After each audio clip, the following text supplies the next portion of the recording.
వివాహేతర సంబంధాలు పచ్చని కాపురాల్లో చిచ్చుపెడుతున్నాయి. తమ సంబంధానికి అడ్డుగా ఉన్నారన్న కోపం హత్యలకు దారితీస్తూ ఉన్నాయి. ఇలా కుటుంబాలు చిన్నాభిన్నం అవడంతో పాటు బాధితుల బిడ్డలు అనాథలుగా మారుతుండడం అందరినీ కూడా కలవరపెడుతోంది.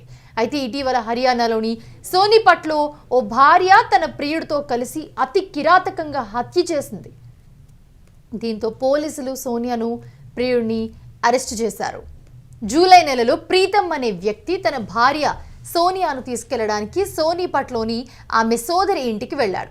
అయితే వారి మధ్య గొడవ జరగడంతో ప్రీతం అక్కడి నుంచి వెళ్ళిపోయాడు. అదే రోజు సోనియా తన భర్తను చంపమని కోరుతూ తన సోదరి బావ విజయ్కి 50,000 ఇచ్చింది. తర్వాత ప్రీతం తిరిగి వచ్చాడు. ఆ రోజు సోనియా ఇంట్లోనే ప్రీతం నిద్రపోయాడు. ఆ సమయంలో తన ప్రియుడు రోహిత్తో కలిసి ప్రీతంను దారుణంగా హత్య చేశారు.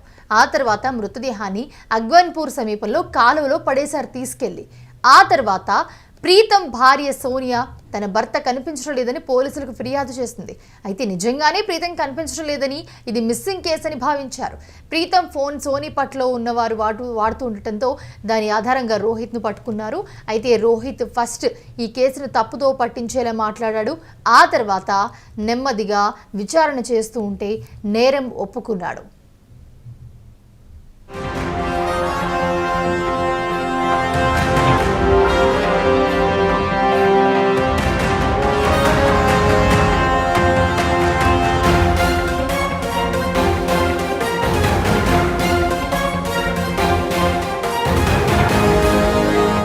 సోనియా విజయ్కి డబ్బులిచ్చిందని కూడా రోహిత్ తెలిపాడు.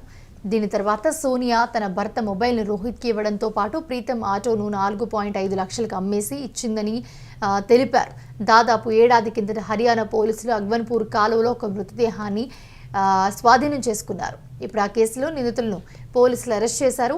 సోనియా తన 15 ఏళ్ల వయసులో ప్రీతంను ప్రేమించి వారి కుటుంబాలకు ఇష్టం లేకుండా వివాహం చేసుకుంది. వారికి 16 ఏళ్ల కొడుకుతో పాటు 2 కూతుళ్లు కూడా ఉన్నారు.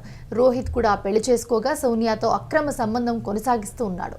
నిందితుడు రోహిత్ మీద గతంలో 4 క్రిమినల్ కేసులు అతనిపై ఉన్నాయని పోలీసులు తెలిపారు. అయితే ప్రస్తుతం విజయ్ పరారీలో ఉన్నాడు. ఇతని కోసం పోలీసులు గాలిస్తూ ఉన్నారు ప్రస్తుతం.